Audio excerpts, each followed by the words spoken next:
বাংলাদেশে ক্রিকেটার উঠে আসার ক্ষেত্রে বেশ গুরুত্বপূর্ণ ভূমিকা পালন করে বয়সভিত্তিক দলগুলো। তামিম সাকিব থেকে শুরু করে হালের মিরাজ, শান্ত, লিটন প্রত্যেকেই ছিলেন বয়সভিত্তিক দলের অংশ। আর তাই বয়সভিত্তিক ক্রিকেটার তুলে আনতে বিসিবির উদ্যোগ। গেম ডেভেলপমেন্ট কাপ নামে শুরু হচ্ছে নতুন টুর্নামেন্ট।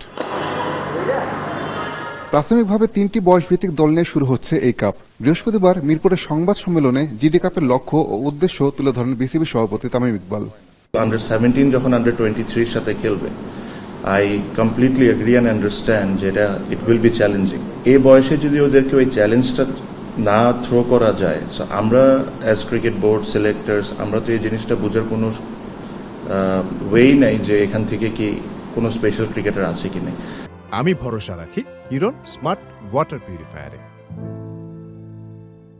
ওয়ানডে ফরম্যাটের এই টুর্নামেন্টের শুরুটা হচ্ছে পুরুষ দল নিয়ে, তবে ভবিষ্যতে নারীদের পাশাপাশি আরও দল যুক্ত করার কথা জানান বোর্ড প্রধান।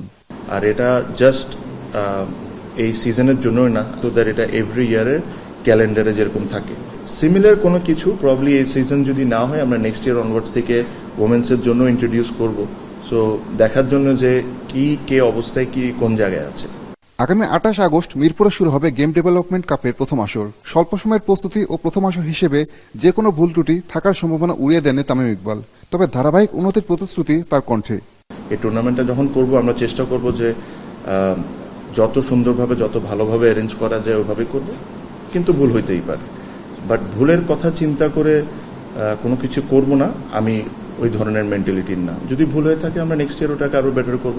জিডি কাপ থেকে বেরিয়ে আসবে ভবিষ্যৎ বাংলাদেশের নতুন তারকা, এমন প্রত্যাশা বিসিবির। হতে পারে আমাদের এখানে 19-20 ভুল হইতে পারে। আসাদুজ্জামান লিটন, এখন, ঢাকা।